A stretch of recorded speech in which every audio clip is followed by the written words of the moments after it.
My name is Santiago Gutierrez, and I am executive editor of Latin Trade, which is a publishing group that has been permanently covering business in Latin America. We are thrilled to be holding this webinar focused on our Brazilian audience, and I want to especially thank your attendance. And you will soon see that Portuguese will be extensively used throughout the event. Please feel free to ask questions in Portuguese using the Q&A tab on your screens. Uh, Let me also welcome our fantastic group of panelists, starting with the moderator, who is one of the most respected academic experts of business management in the region. I'm speaking about Maria Teresa Fleury, former dean and current professor of international strategy at the School of Business of Fundação Getúlio Vargas in Sao Paulo. We have also Álvaro Pereira. He's former Minister of Economy and Employment in Portugal and is now director of the Country Studies branch at the Economics Department of the OECD. He has published extensively, as you might imagine, and he has been personally involved in economic policy design the world over. He's joining us from Paris. Dirk Donath was a partner in McKinsey, where he was the head of the Latin American consumer goods and retail practice. Then he founded Farmacity, which many of you know is the largest retail pharmacy chain in Argentina. And after that, he became an investment banker. And now at L. Catterton, the investment arm of luxury brand LVMH, that has more than, I would say, 25 billion in assets under management. He's currently managing partner focused on Latin America. Dirk joins us from New York. And we have Jason Marzak, who is an undisputed expert in Latin American affairs from his times at the Council of the Americas, where he founded the Americas Quarterly, which is an outstanding publication on Latin American issues. And he's currently the director of the Adrian Arsht Latin America Center of the Atlantic Council, and he joins us from Washington, D.C. The mission of our distinguished panelists will be to unravel the future for us, which might seem like a formidable task, but they will probably take us far from the purely macroeconomic realm to discuss about the business environment in 2021, with all its social, political, and even environmental constraints and opportunities. We are absolutely honored to have you with us, and I am certain that we will have a lively and enriching discussion. Let me now turn it over to Josias Cordeiro. Josias is the CEO and president of the World Trade Center Curitiba, our partner in today's event. Josias.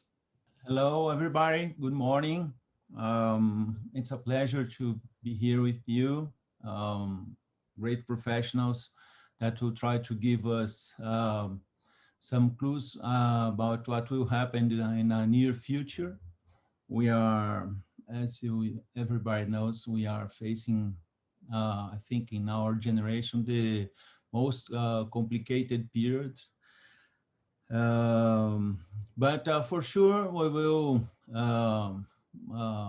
overcome this challenge, and for sure we will succeed.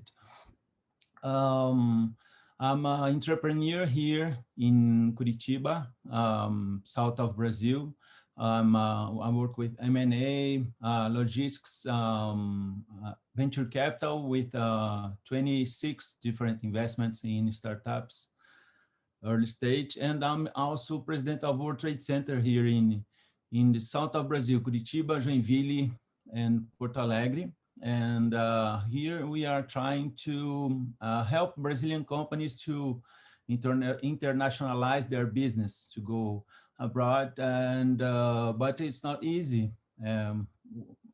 Our country, unfortunately, is very bureaucratic, and we are trying to change that with a competitiveness program and a lot of different initiatives. And this one here with Santiago in Latin Trade is part of it, to try to help our ecosystem, not only in Brazil, but in Latin America. I'm also Vice President of World Trade Center in a specific committee for trade services and international trade. So we are trying to integrate Latin America to the rest of the world. Currently, World Trade Center is in 327 different cities. So in 93 different countries, if I'm not wrong.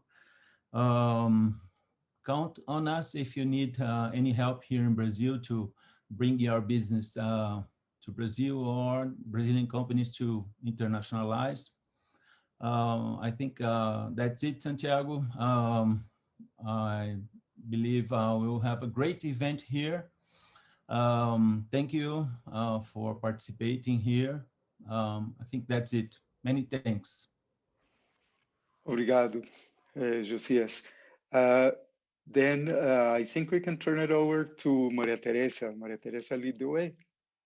Thank you, Santiago, for this invitation. It's quite a challenging panel to discuss the future of Latin America in the next semester or even the next year. So I think that I am Maria Teresa Fleury from Fundação Getúlio Vargas. I am a professor in international business, Josias, and so I have been struggling with all the challenges of Latin America firms and firms from the emerging countries to go abroad. And I'm also a director at Fundação Getúlio Vargas. So it's a pleasure. And I give the floor to Álvaro. And I think that Álvaro is going to start sharing with us all the data, all the thoughts and challenges that OECD has about Latin America, especially the goods and the not so good things ahead. So, Álvaro, the floor or the screen is yours. Muito obrigado, bom dia Maria Teresa, bom dia Santiago, bom dia a todos e a todas. So good morning, I'll try to share my screen. So, okay, so I think hopefully you'll be able to see it by now. So what we just published, in fact, our economic forecasts for the world economy, and in fact our forecasts have not been so positive, well, until recently. And right now we believe that the world economy will rebound much stronger this year than we expected. We expect the world economy to recover to about 5.6% this year. And so we are much more, as I said, we are much more positive than we were until recently. Sorry, I'm just trying to get this. Do you see now that Latin America will recover the slides? Okay, so these are our forecasts from the OECD and the World Bank for this year. And basically we are forecasting all across Latin America a rebound, especially from now onwards, but especially after the second quarter. We expect Latin America, after an unprecedented fall last year, to grow close to 4% in many countries. In Brazil, 3.7, in Argentina, 4.6. And in fact, our activity indicators, this tracks weekly indicators for Brazil and Argentina and many other Latin American countries. I'm just putting Brazil and Argentina. They are much better than they were a year ago in the pandemic, but they're certainly not doing fantastic still.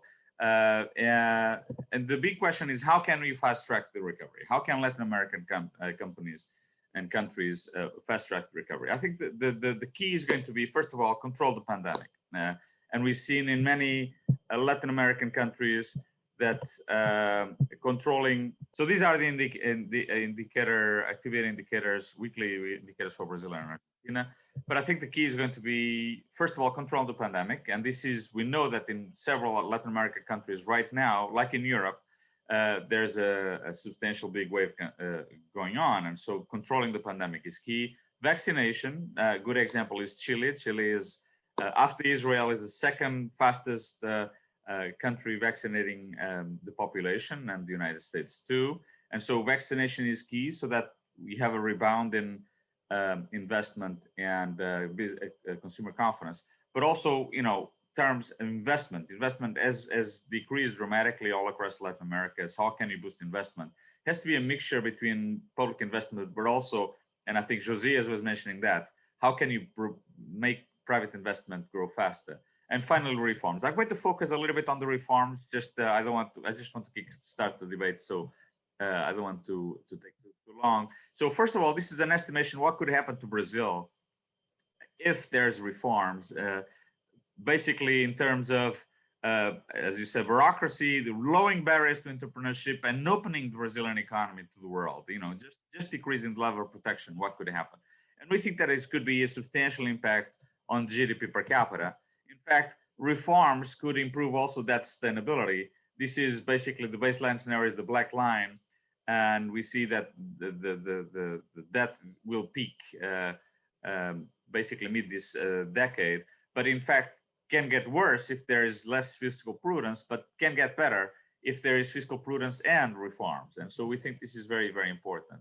What type of reforms have we been highlighting for a while? Partly, this is the graph that I think about Brazil that I don't like, but I think is a call for reform, which is product market regulations.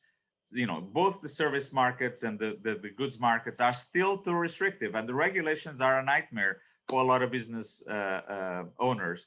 And so decreasing the complexity of regulations, and especially lowering barriers to entrepreneurship and lowering barriers to competition, is key to go forward. You can see Argentina and Brazil are some of the worst of all the countries we follow. And then the next graph, just to wrap up, this is basically global value chains around the world, the connections that different countries have. And you look at Brazil and you look at Argentina, look at Asia compared with Asia. I don't even want to compare with Europe, but compared to Asia, Asia trades with almost everybody, and a lot of global value chains going on. Latin America is an island. And this is part of the problem, is that Latin America has not opened itself to the world as it should. Of course, Chile is a bit of an exception, and lately I think Colombia a little bit more. But I think Brazil has a lot to do to open more. And we have several studies that show very clearly that this will lead to a decrease in poverty and inequality, but especially it will lead to a substantial increase in growth. So I think a big agenda of reforms. Brazil has reformed quite a lot lately. A few other countries in Latin America have done the same. But I think the pandemic should be used after the pandemic is controlled and vaccination is on the way. Besides boosting investment, the big thing should be, in my view, reforms, lowering bureaucracy, making regulation better, and especially lower barriers to competition and opening the economy to the world. That's what I would recommend to kickstart the debate. Thank you very much.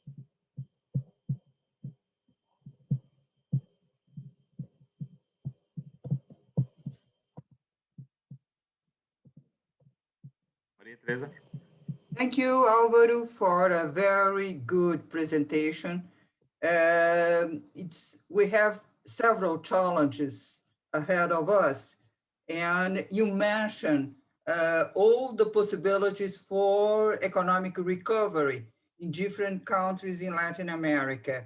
I believe that you gave us somehow a positive framework, but we have to add the political situation in almost all the countries. So we can look for a brighter future ahead, but we have to discuss the economic recovery with the pandemic and with the political situation. But thank you very much, Álvaro.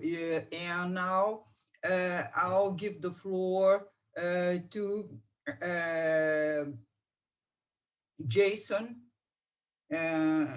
Jason will be the next presenter. And please, if you want to share No screen. Thank you so much, Maria Teresa. And thanks, Santiago and Latin Trade, as well as Josias and World Trade Center, and Alvaro, Dirk. Great to be with you on this panel, albeit remotely.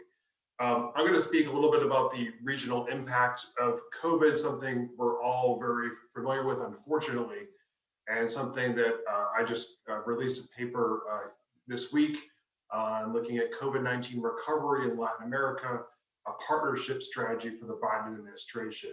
And it lays out different points, which I'll get into, on how the US can partner with the region in its COVID recovery.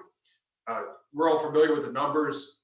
Today, we're just over a year after the first case was detected in Brazil, with the region representing 8% of the global population, and Latin America consistently about 20% of the world's cases and 1/3 of fatalities. Alvaro's already spoken about GDP projections for this year. We also, of course, have to tackle the unemployment rate that ticked up in 2020 compared to 2019, as long as other structural challenges, which we all know too familiar from the pandemic. But I want to also turn the corner a little bit and say that a couple things. One is, I think it's, first of all, what we've seen is in some countries, stimulus packages have been very effective after this initial decline. And also what we've seen is remittance flows, especially remittance flows from the United States to primarily they go to Mexico and Central America, had a slight decline, actually a substantial decline in the first month of the pandemic, and have had an uptick after that point. We also see corporate credit indicators forecasting improving economic and operating environment for most of the region in 2021. And third, since we're doing this with the World Trade Center in Curitiba in Brazil, Brazil is projected to have the region's shallowest recession from the pandemic, partly as a result of all the stimulus packages put in place in Brazil. Peru and Chile have also instituted stimulus packages and enjoy investment grade ratings. You know, the real key here is vaccine rollouts. I can't stress that enough. How quickly vaccines get to the region. We at the Atlantic Council, we just released as well the other day a vaccine tracker that tracks the percentage of population covered by vaccine agreements, as well as the number of doses secured by country, as well as the manufacturers and the country of origin of those manufacturers across the region. Great news for Brazil this week, as shown by the agreement by Pfizer to provide 100 million doses to Brazil. This was secured earlier this week after many months of trying to move that negotiation forward. So I've hoped that we might be running a corner, especially here in the United States. I'm in Washington, D.C., that as the U.S. accelerates its own vaccine rollout, with President Biden now projecting all adults to have access to a vaccine by May, that will allow more opportunities for my aspiration for the U.S. to double down on its support for vaccine rollout across the region, which is so critical because the economic growth and the opening up of businesses, the getting back to I don't want to say getting back to normal, but getting back to having more in-person encounters, it's possible with greater vaccine rollout. We've also, I think, in this moment, we've seen underwhelming U.S. investment in the region, especially in 2020, with the height of the pandemic, as the pandemic was first hitting many countries. And we've also seen countries like China that have stepped in, $1 billion loans to the region for vaccine access at this point. And so I think that with the Biden administration here in Washington, that I expect greater efforts toward working with partners across Latin America in its and recovery from the coronavirus. Quickly, I think there's six elements of a strategy that are, I think, key, especially a strategy from the U.S. perspective to working with the region, and also some opportunities as well that could come from the pandemic. What is health? I think the pandemic could potentially open a new era of a growth in telemedicine, which could be a huge opportunity across the region to address the rural-urban healthcare divide that has long existed, as well as an opportunity to address the severe inequalities in healthcare access that we see across the region. Also, the pandemic can provide opportunity for economic revitalization and perhaps also addressing longstanding corruption that was laid bare by PPE procurement during the, especially during 2020, a number of different ministers across the region and others who have been at the heart of some corruption scandals around PPE procurement. Another key for the regional recovery, especially in the Caribbean, will be increasing tourism, getting tourists back in hotels. Hotel stays plummeted by about 70%, and cruise ship travel in the Caribbean halted for many of these tourism-dependent economies.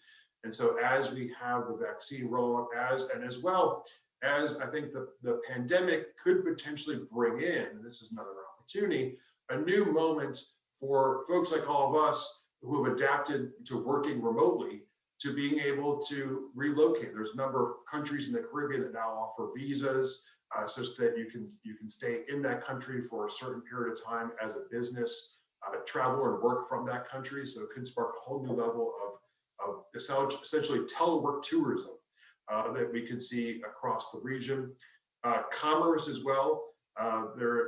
Nearshoring, the potential for nearshoring. McKinsey's identified about almost $4.5 trillion of potential nearshoring opportunities in the next 5 years.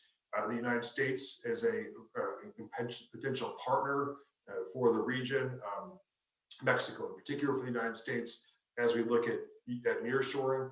And I think a couple of last points. I think that the pandemic is also hopefully, as we look at new opportunities to rebuild across the region and more broadly, that there's a lot of opportunities with clean energy as we look at the climate matrix across the region, heavily endowed renewable climate matrix, especially in countries like Brazil. Great opportunities for partnership with the United States and Europe in the rebuilding of a new era, of a new economy to better position the region moving forward. And I'll just end on that point. I think that we are still, of course, not out of the deepest throes of the pandemic. The coronavirus vaccines that are coming on board make me very optimistic. There's still a lot of work to be done. At the same time, I think that this pandemic could present an opportunity for leapfrogging longstanding development challenges if tackled correctly and appropriately and diligently across countries in the region. Over to you, Maria Cerveza. Thank you very much, Jason. And I believe that you tackle several key issues in Latin America. And I know the geopolitics of vaccines is quite challenging for our continent. In Brazil, we have been facing this kind of challenge. But on the other hand, we have new opportunities in this area. For example, the vaccine of Butantan in São Paulo with the Coronavac from China, or the Fiocruz in Rio with the AstraZeneca. So we have new opportunities, and science and the healthcare is improving. We have a song in Brazil that say, apesar de você, even if the central government is not so prone to the new vaccines, we are in a good way going ahead. But if we understand the geopolitics of vaccines around the world, it's quite challenging. And I really enjoyed all the challenges that you presented. And I would like to add one that, in my opinion, is very important: the digital transformation, the digital acceleration in Latin America.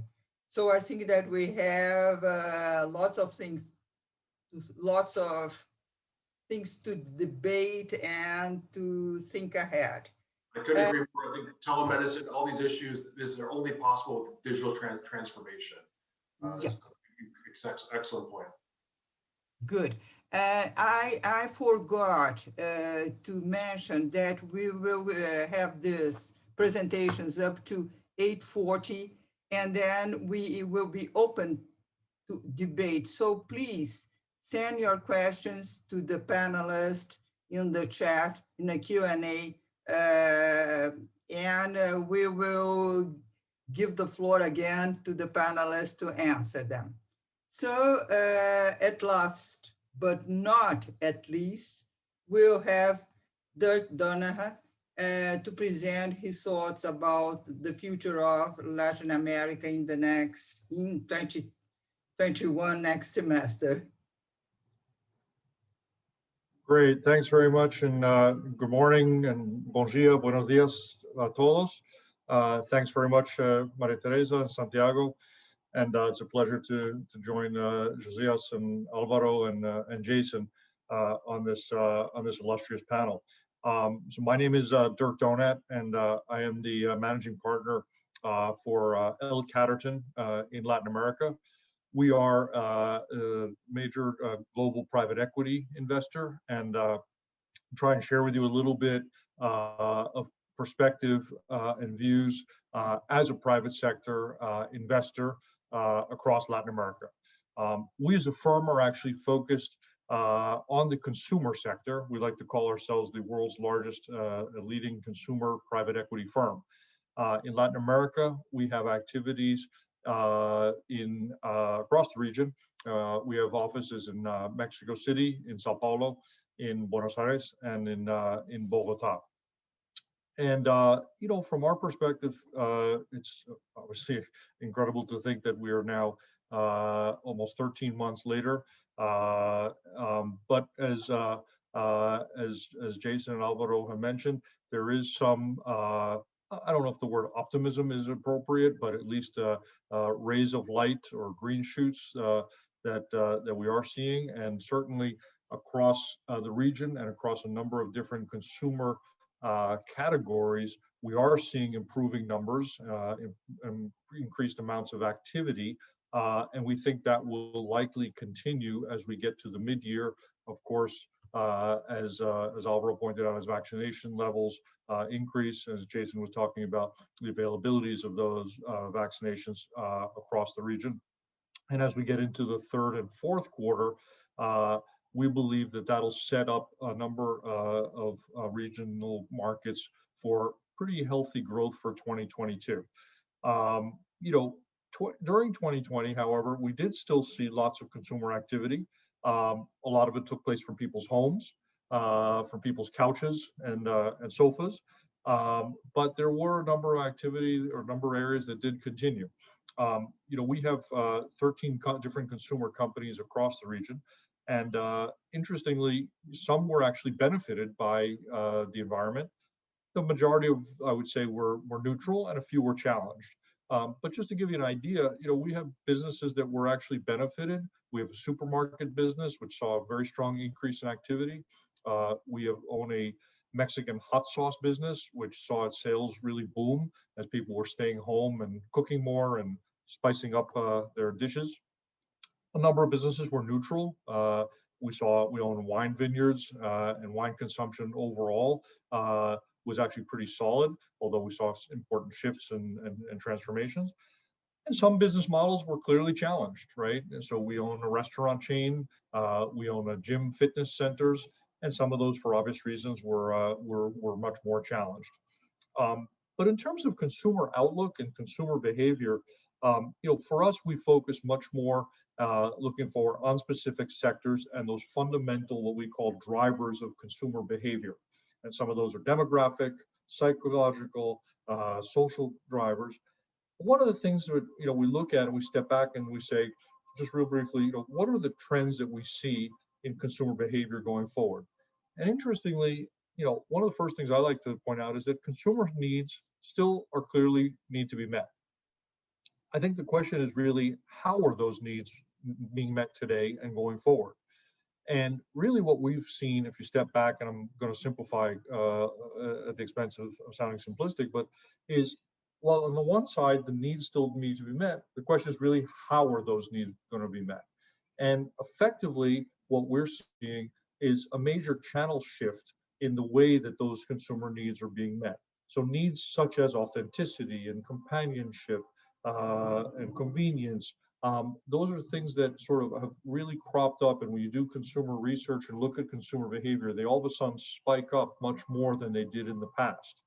And so examples of that and things that we've invested in recently that follow that pattern, we invested in the largest digital pet retailer in Latin America. Now, pet ownership has actually boomed through the crisis. It was growing quite a lot before, but now that people are staying at home, have more family time, we talk about a need for companionship. So pet ownership has been growing. And then, of course, the migration to the digital side of that to access the goods and services through an online platform. And so that's sort of a good example of the confluence of those themes. Another investment we made recently is in the largest regional online travel agency. And again, that is a reflection, in our opinion, of this confluence of people's need for travel. We do feel that people like to get out, like to travel, like to visit family, friends, events, take vacations, etc. And we do feel that that will come back quite strongly. But what you also see is this sort of already had been going on before, now accelerated, is this very clear migration to the digital platform, and online travel we feel is very well positioned for that. So these are just two examples where we do see consumer activity, we do see potential for continued growth, continued spending, and really hopefully picking up now in the second half of the year. And I would call sort of this period a transitional period.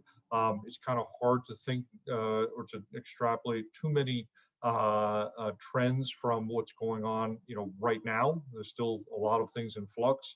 Timings, obviously, as we talked about before, sort of the availability of vaccines, obviously, hopefully not, but potential setbacks.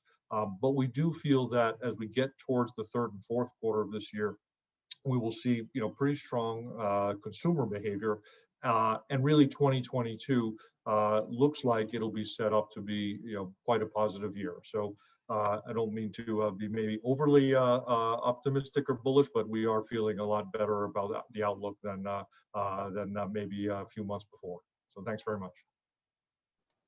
Thank you, Dirk.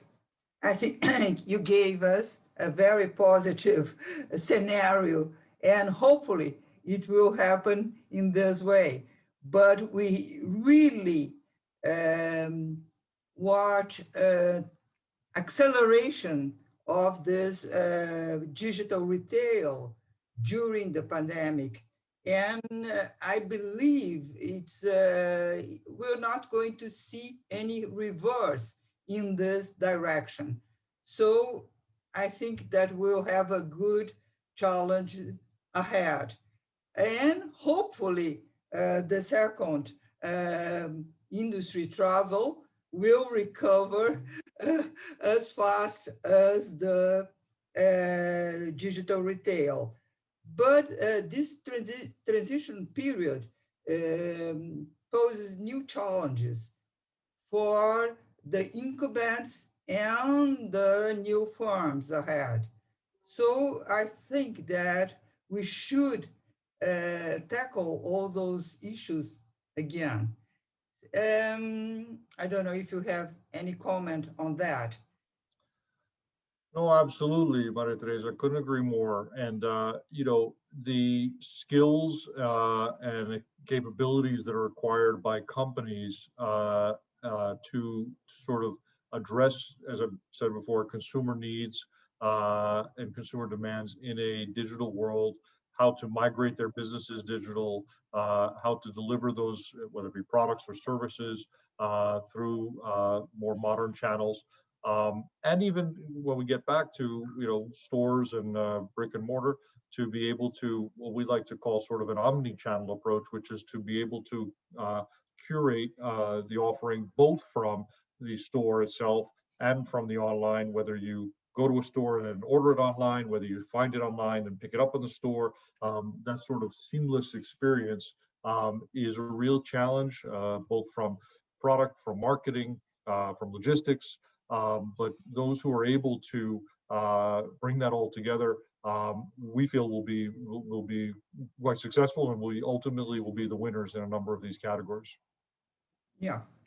And we do have new entrants in this game from Latin America. Mercado Livre in Brazil, they are doing quite well and even facing the big tax firms around the world. So we will have new entrants in this, and the startups and the entrepreneurs in our area, they are challenging the old establishment. And now I think that we have 5 more minutes, and I would like to open the floor to our panelists to give more information or to give some comments to the other presentations. I don't know if Josias, Jason, Alvaro, and Dirk, if you want to comment any observation. Yes, I'd like, thank you, Maria. Currently, to make long-range planning is a sort of crystal ball or something like that, right? Because it's really complicated. We can see here in Brazil that big companies are postponing the strategic planning for a while, 3-4 months, so that they might have a clearer view, so that they are able to put it in numbers. I know that it's complicated, but we need to work in scenarios. Here in Brazil, we are not so good in planning all the time, because everything changes a lot. So, but I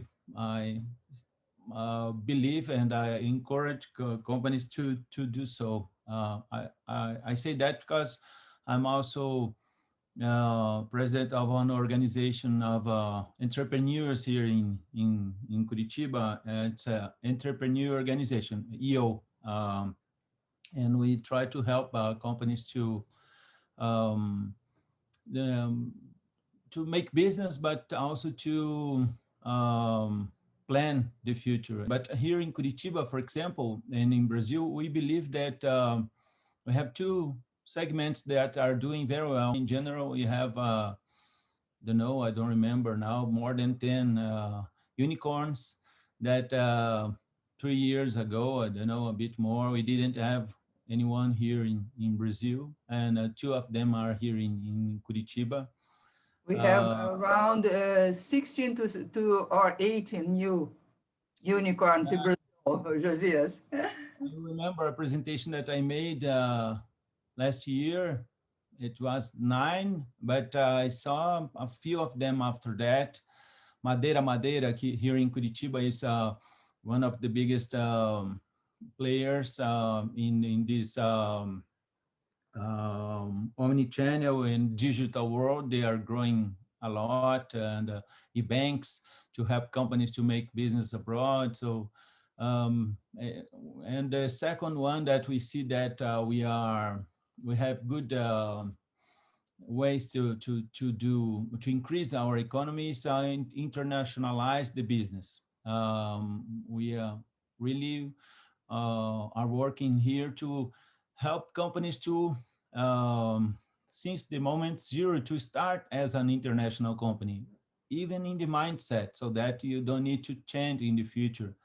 And it's complicated, but it's something that if we succeed, it will be great for the country and for our region here. That's just a comment here, what we are seeing here in South region in Brazil.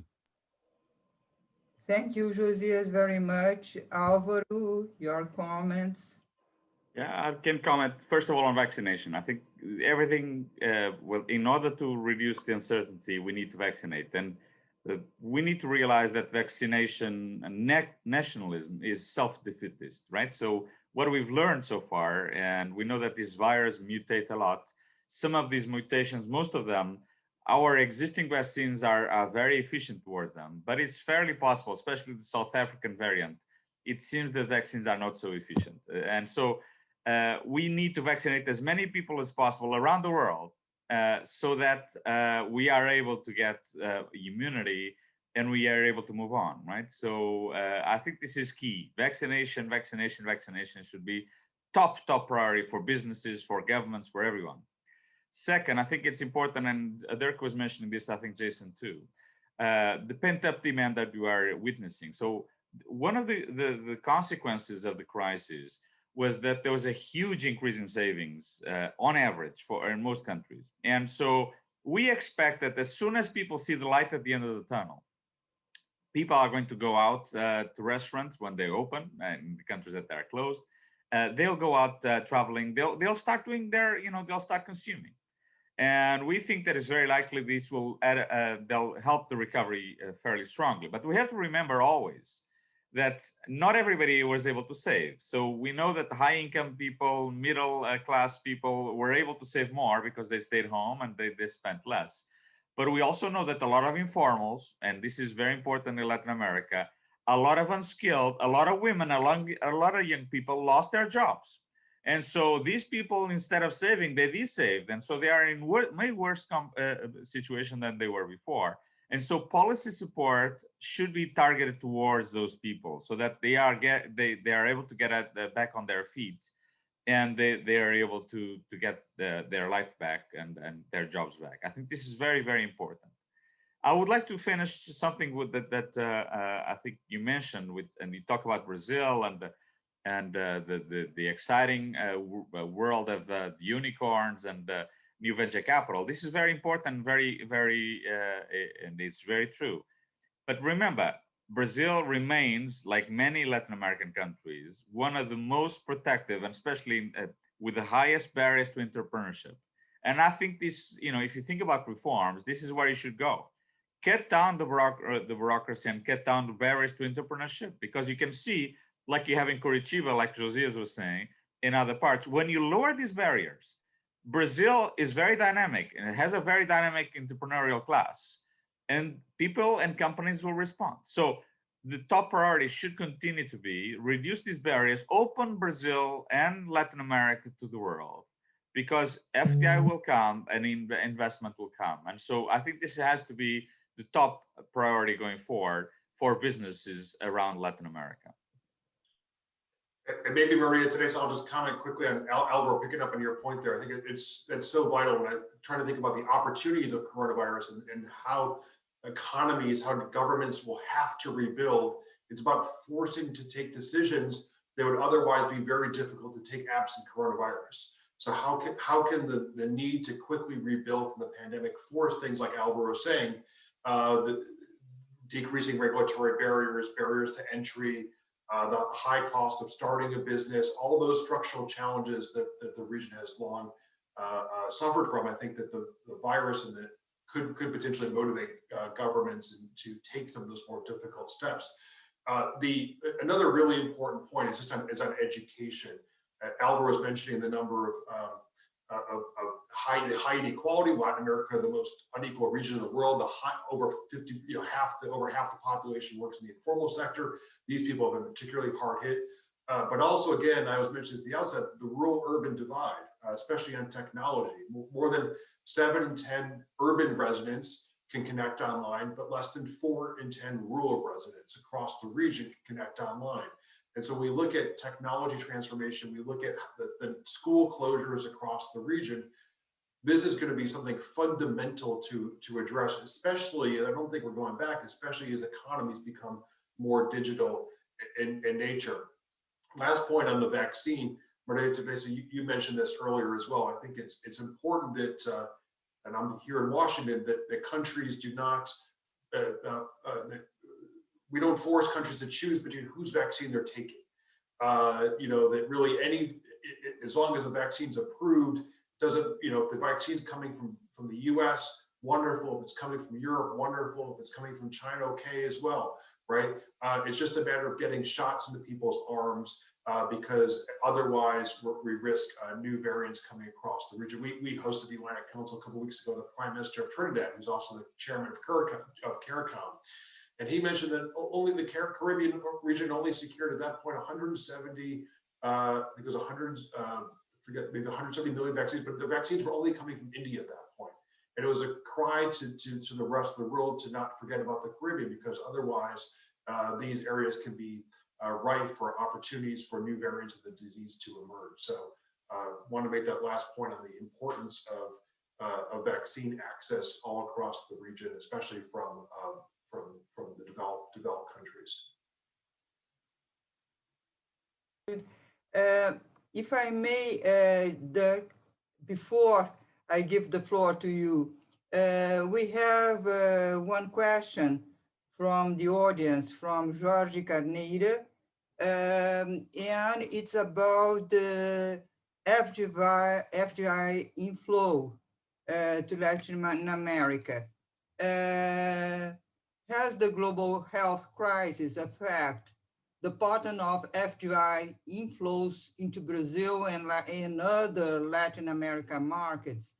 And comparing with other emerging markets, what are your comments? I think that Alvaro and Jason could answer to this question before I give the floor to Dirk, okay?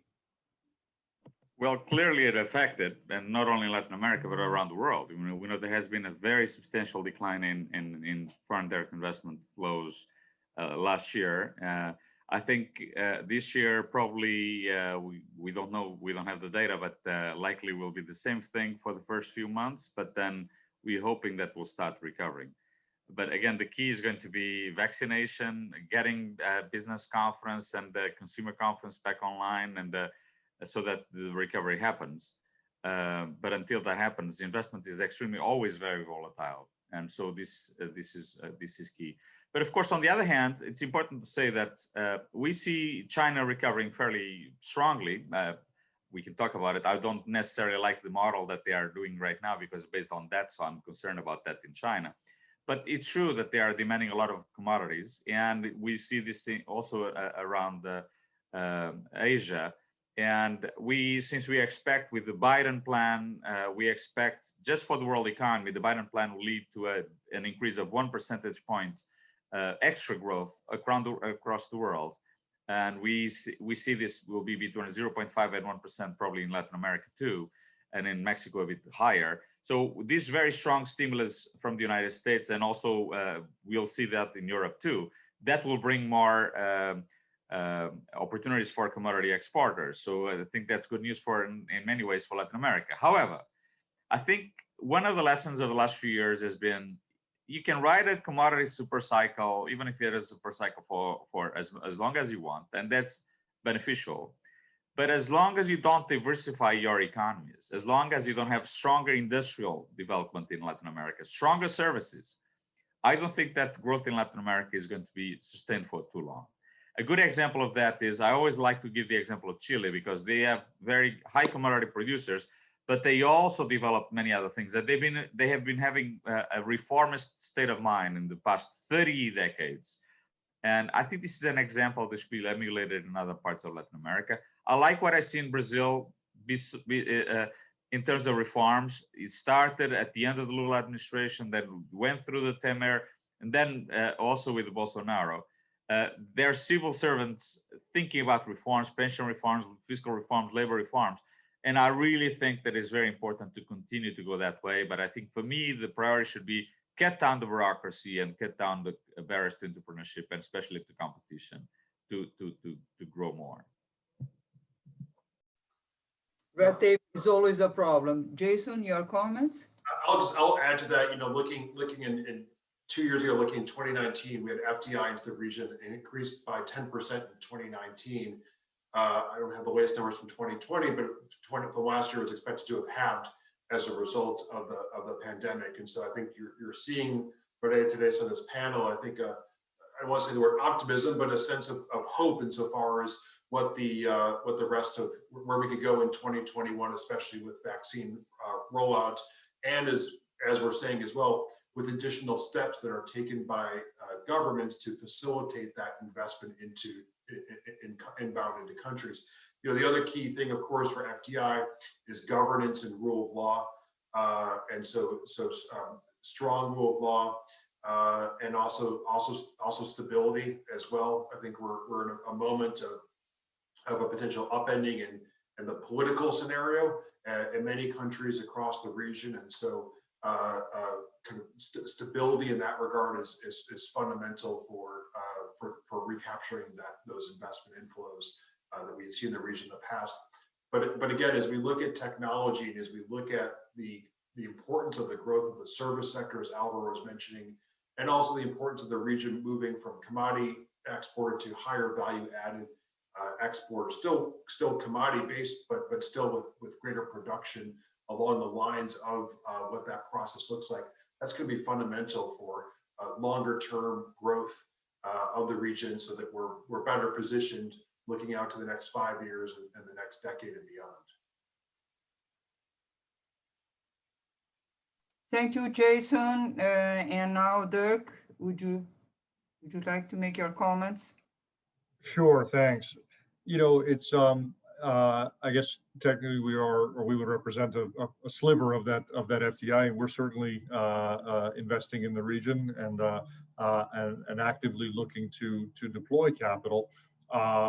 But you know, as Alvaro mentioned, you know, confidence both on the business side, Jason talked about stability, and ultimately consumer confidence to spend. As I said before, we still saw strong pockets of spending across the region in a number of sectors, but as folks literally and figuratively come out, they start, you know, going to restaurants, they start going to shopping malls, they start traveling, etc. All of those activities that will build the confidence. You know, it is amazing to think that, as I mentioned, 13 months ago, you know, to talk about investment when really it was survival mode for many companies. We were spending most of our time with our portfolio companies thinking about, gosh, how do we, you know, preserve cash? How do we survive? How do we just get through the next couple of weeks? As then it got into, you know, May and June, it was maybe a little bit, okay, maybe we can think about, you know, looking forward a little bit and a little bit of stability. Towards the end of last year and now the beginning of this year, we are starting to use words like Josias mentioned, planning, right? When you're in survival mode and crisis mode, planning just kind of sounds like a luxury, right? And, you know, to talk about 2022 or 2023 when you're just trying to make payroll or, you know, meet some, you know, very short-term, you know, deadline is almost a luxury. And really we are at a point today where we can start talking about planning. We do start using words like growth. Josias mentioned things like regional growth. And you know, we absolutely subscribe to that opportunity for many companies that have a business model which is translatable and transportable across regions.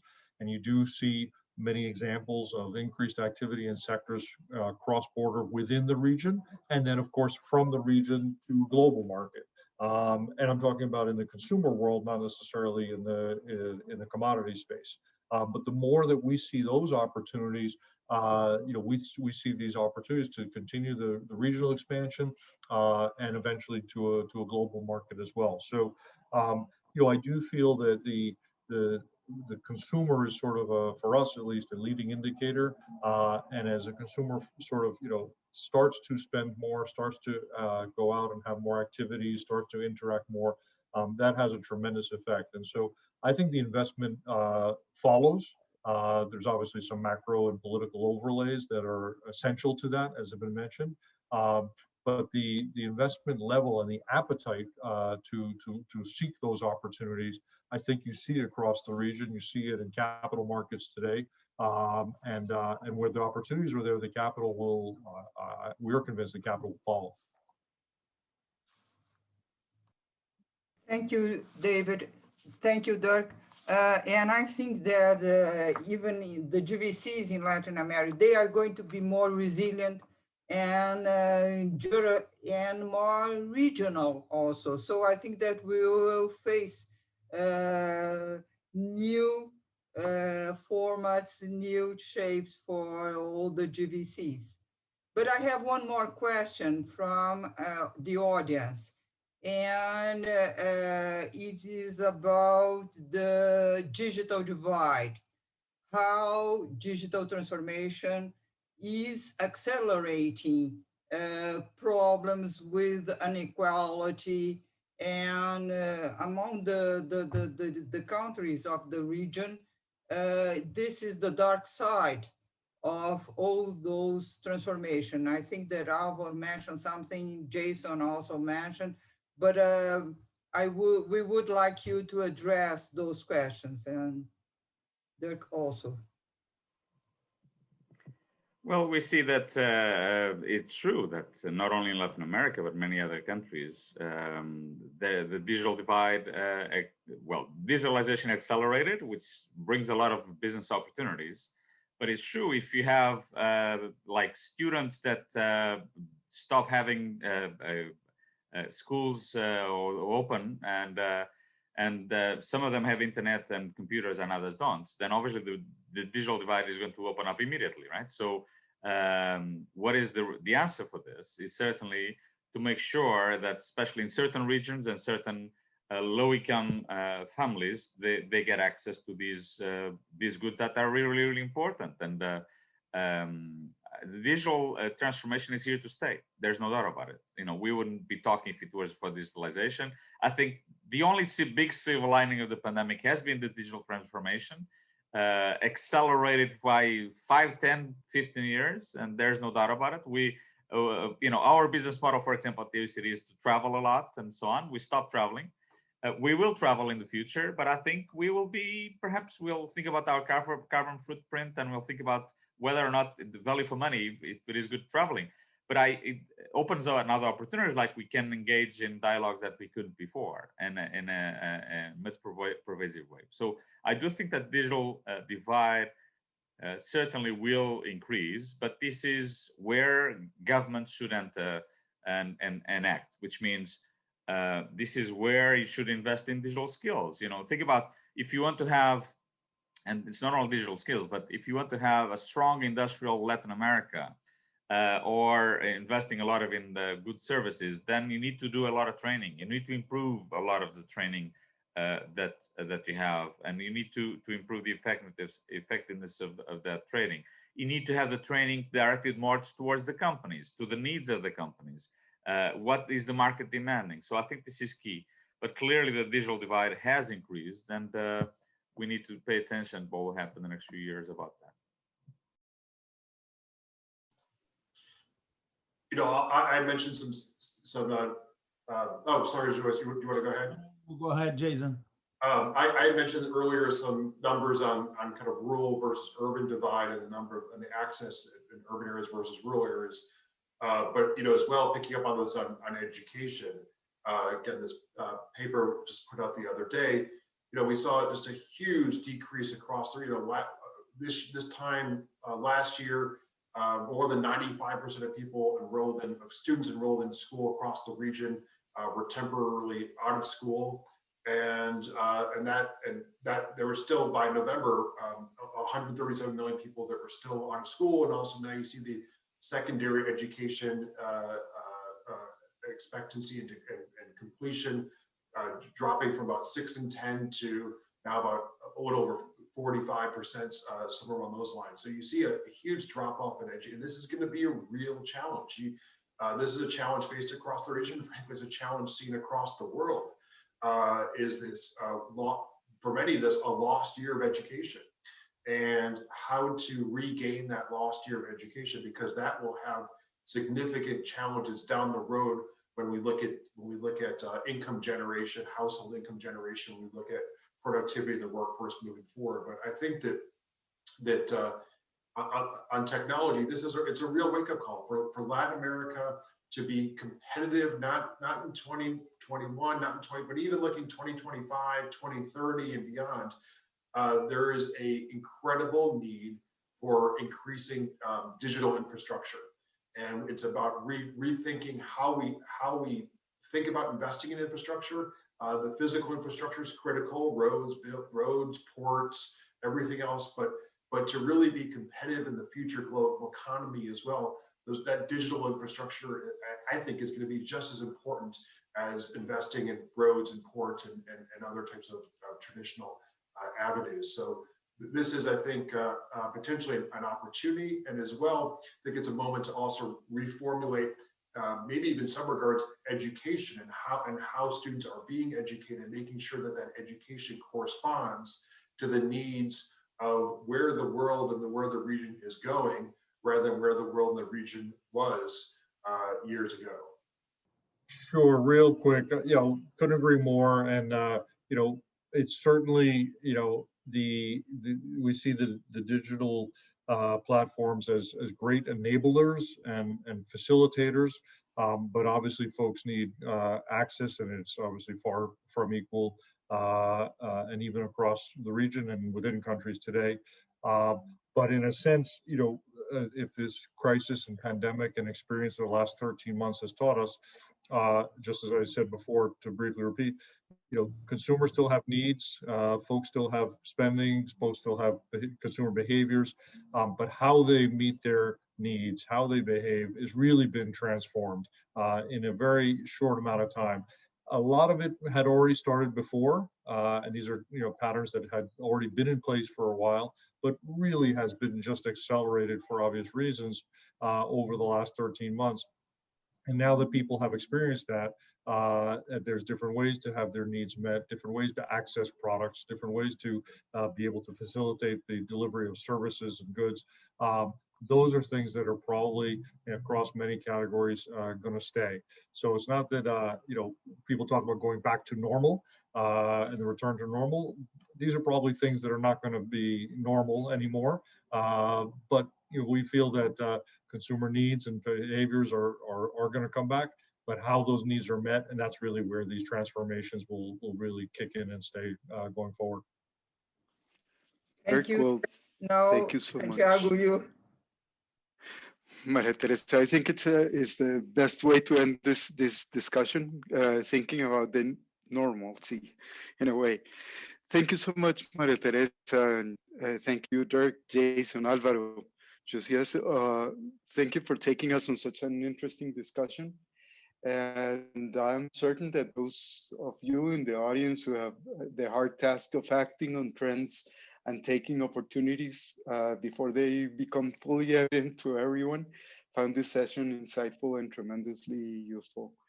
A special thanks to the WTC Curitiba and to the Latin Trade team who have been behind the scenes for quite some time organizing this webcast.